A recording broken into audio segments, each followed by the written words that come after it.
Assalamualaikum warahmatullahi wabarakatuh. Selamat siang dan salam sejahtera buat kita semua.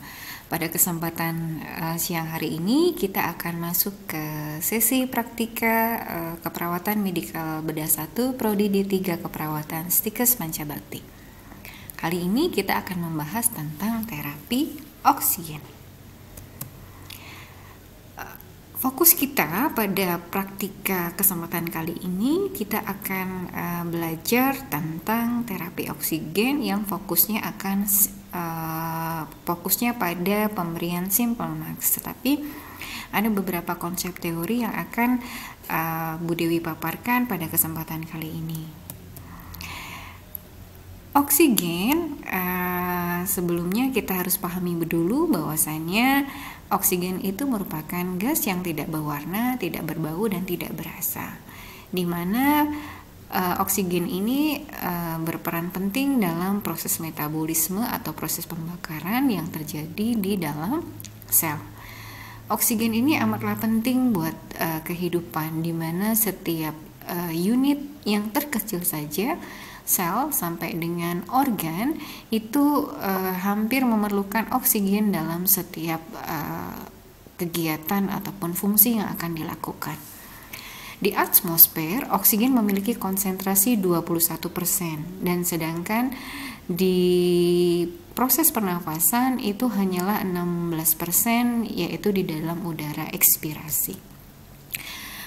Terapi oksigen merupakan suatu tata cara. Jadi ada tata cara di mana oksigen itu diberikan kepada penderita yang mengalami gangguan pernafasan menggunakan suatu alat, di mana nanti alat tersebut melalui saluran pernafasan akan menyalurkan oksigen ke dalam paru-paru. Ya. Kemudian indikasi pemberian terapi oksigen, jadi sangat baik sekali apabila dalam pemberian terapi oksigen ini dipandu dengan menggunakan alat, yaitu sering kita sebut dengan nama pulse oximetry, di mana jika tubuh memiliki konsentrasi SaO2 atau saturasi O2-nya kurang dari 90%, biasanya butuh beberapa tambahan atau terapi oksigen. Nah, jika tidak tersedia pulse oximetry, perawat juga harus memperhatikan beberapa tanda-tanda klinis terjadinya gangguan oksigenasi, di mana adanya sianosis sentral dan perifer. Biasanya kalau perifer bisa kita lihat dari kapilari revertamnya, di mana hal ini mencirikan bagaimana perfusi itu bisa sampai ke bagian tepi. Kemudian ada lagi tarikan dinding dada bagian bawah, ya. Kemudian meningkatnya frekuensi ataupun rate pernafasan lebih daripada normal. Nah, ini merupakan gambar dari alat pulse oximetry, di mana alat ini digunakan untuk mengukur oksigen pada tingkat tertentu di dalam darah, ya, dan juga bisa mengukur kecepatan heart rate ataupun nadi, denyut nadi, di mana di sini ada penggunaan alat infrared, ya. Di sini warnanya merah, dan kemudian di sini ada fotodetektornya, ya. Di sensor ini akan mendeteksi seberapa banyak oksigen itu terkandung di dalam darah, ya. Kemudian dengan memasukkan dengan sensor tadi berwarna merah dan fotodetektor ini, caranya dengan memasukkan jari kita ke dalam alat tersebut, ya. Kemudian di sini ada pembacaan, nanti akan terbaca berapa SpO2-nya dan berapa heart rate-nya. Oke. Ini merupakan gambaran dari hasil yang tadi. Normal saturasi oksigen kita capaiannya harus mencapai 95 sampai dengan 100%. Apabila muncul beberapa tanda-tanda klinis tadi, bisa kita gunakan oksigen dengan menggunakan nasal kanul. Kemudian pada kondisi hipoksia ringan dan sedang 90 sampai dengan 95%, ini kita bisa menggunakan Fitchmark. Baik itu biasanya bisa Fitchmark ataupun rebreathing max, ya. Kemudian kalau kondisinya 85 atau kurang dari 90%, ini masuk kategori hipoksia sedang dan berat. Biasanya kita gunakan phage mask dengan reservoir. Nah, ini biasanya digunakan bisa pakai assisted ventilator dengan Venturi ataupun dengan menggunakan non rebreathing mask yang konsentrasi oksigennya nanti bisa mencapai 90%. Dan kalau lebih dari 85% masuk kategori hipoksia berat dan mengancam jiwa, biasanya kita gunakan assisted ventilation. Dan ini adalah gambaran dari beberapa alat, kemudian volume rate-nya dan oksigen yang terdelivery. Oksigen yang terdelivery adalah bagaimana dari alat tersebut konsentrasi O2 yang didapat oleh darah kandungannya mencapai berapa persen. Untuk nasal kanul volume maksimalnya 1 sampai dengan 6 liter dengan konsentrasi 21 sampai dengan 44%. Untuk rebreathing mask volume minimnya 6% dan maksimalnya 6 liter per menit sampai dengan 10 liter dengan konsentrasi oksigen yang terdelivery adalah 60%. Kemudian non rebreathing mask ini volumenya bisa diberikan antara 6 sampai dengan 15 liter per menit dengan konsentrasi oksigen yang terdelivery bisa mencapai 95%. Nah, apa sih kontraindikasi dari pemberian terapi oksigen ini? Yang pertama, sebenarnya tidak ada kontraindikasi absolutnya. Untuk nasal kanul dan kateter nasofaringeal perlu juga diperhatikan apabila ada misalnya fraktur di dasar tengkorak, trauma di daerah wajah atau maksilofasial, dan adanya obstruksi di daerah nasal. Jadi harus kita pertimbangkan penggunaan terapi oksigen ini apabila pasien mengalami kondisi tersebut. Dan untuk pemberian rebreathing mask ya, pada pasien dengan PaCO2 tinggi akan lebih meningkatkan kadar PCO2-nya. Jadi kolaborasi juga dengan untuk pemeriksaan analisa gas darah apabila pasien mengalami masalah di hasil analisa gas darahnya, terutama pada PCO2-nya yang tinggi, sebaiknya itu tidak dianjurkan. Nah, apa sih tujuannya? Jelas, yang pertama memenuhi kebutuhan oksigen sebagai tindakan pengobatan, mencegah hipoksia dan mengurangi beban kerja paru dan jantung. Sebagai tindakan pengobatan ini perlu digarisbawahi bahwasanya tidak menyembuhkan ya, tetapi terapi oksigen ini juga bisa digunakan sebagai tambahan untuk melakukan proses inhalasi pada pasien-pasien asma dan yang lainnya. Biasanya kondisi ini sangat membantu untuk memperbaiki kondisi. Kemudian macam-macamnya ada nasal kanul, kateter, masker wajah, dan ventilator mekanik. Ini ada alatnya, handscoon, kanul, ini rebreathing mask, non rebreathing, dan ini namanya phage mask.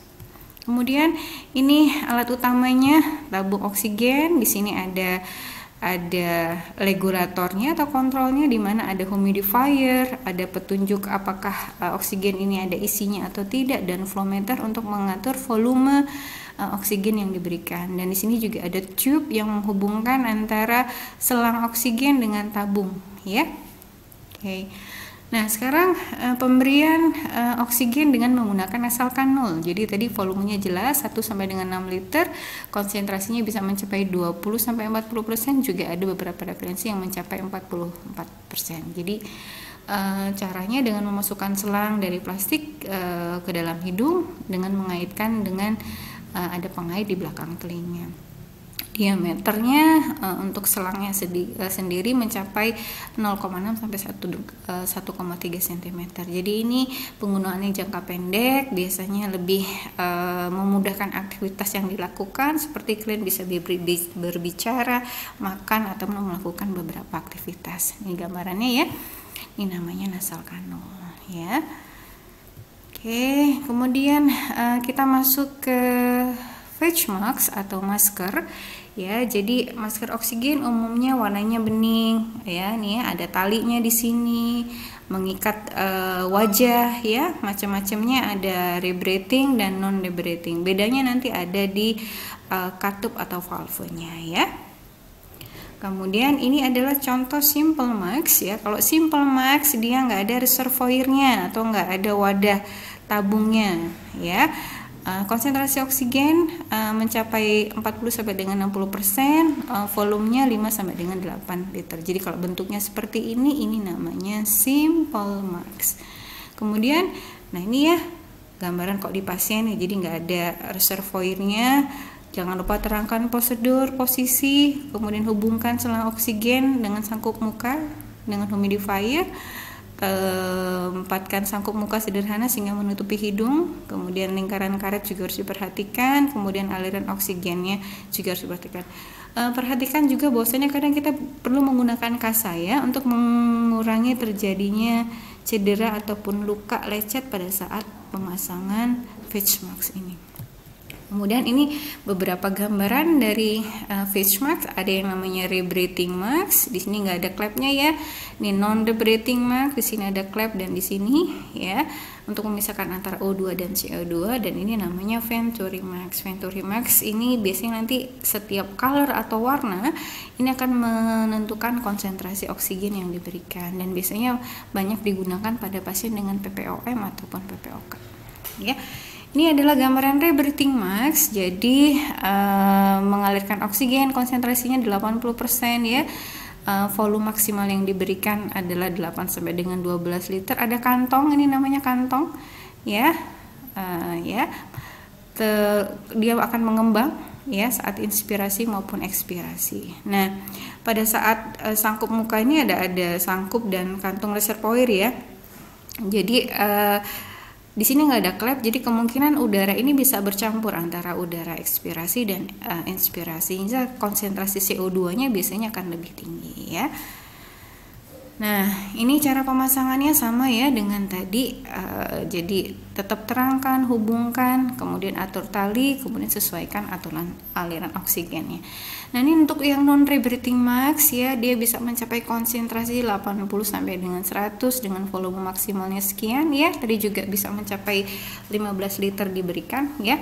Kemudian indikasinya untuk kadar tekanan CO2 yang tinggi. Jadi kalau tadi pasien bermasalah dengan PCO2-nya lebih baik menggunakan non-rebreathing mask ya. Jadi pada prinsipnya udara inspirasi tidak tercampur dengan udara ekspirasi karena mempunyai dua katup ya. Satu katup terbuka pada saat inspirasi dan tertutup pada saat ekspirasi, dan satu katup yang berfungsi mencegah udara kamar masuk saat inspirasi dan membuka pada saat ekspirasi. Nah, ini katupnya dan sini katupnya ya. Jadi ini ada tali, ada sangkupnya ya. Ini katupnya. Ini nanti dia akan mengeluarkan udara atau CO2-nya ya. Ini reservoir bag-nya. Nah, ini cara pemasangannya sama dengan yang tadi ya. Oke, ini adalah gambaran dari non-rebreathing mask ya. Jadi bisa FiO2-nya mencapai 100% ya. Jadi ada valve tadi, dua valve ya, yang menyebabkan tidak ada percampuran antara O2 dan CO2-nya. Nanti bisa dibaca untuk lebih detailnya lagi ya. Kemudian yang berikutnya adalah Venturi mask ya. Di sini macam-macam nih colornya ya. Jadi pemberian oksigen dengan Venturi mask ini non invasif ya. Masker ini didesain sedemikian rupa sehingga memungkinkan udara ruangan itu bercampur dengan aliran oksigen yang telah ditetapkan ya. Biasanya digunakan pada pasien PPOK. Nah, ini kalau kita lihat ya, blank Venturi ini ada konsentrasinya 24, 28, 31, 36, 40 dan 60% ya. Oke, ini adalah gambaran prosesnya. Ini adalah proses tadi ya, di mana udara diatur sedemikian rupa dan setiap warna ini memiliki makna ya. Jadi blue 24, white 28, 31 orange, yellow 40 dan 60 green. Ini adalah konsentrasi oksigen yang terdelivery dan diatur ya. Kemudian ini adalah gambaran dari Venturi mask tadi ya. Sedikit Bu Dewi gambarkan saja ya, karena kita tidak membahas pada kesempatan kali ini ya. Ini Venturi ya.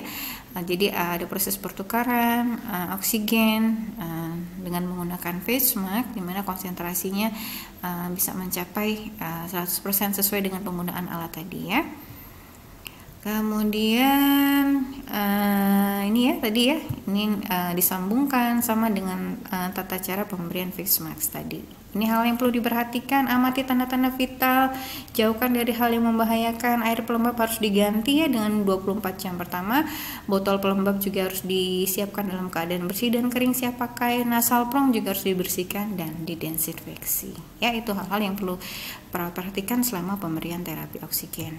Baik, kita akan mulai demonstrasi, mudah-mudahan bermanfaat. Assalamualaikum warahmatullahi wabarakatuh.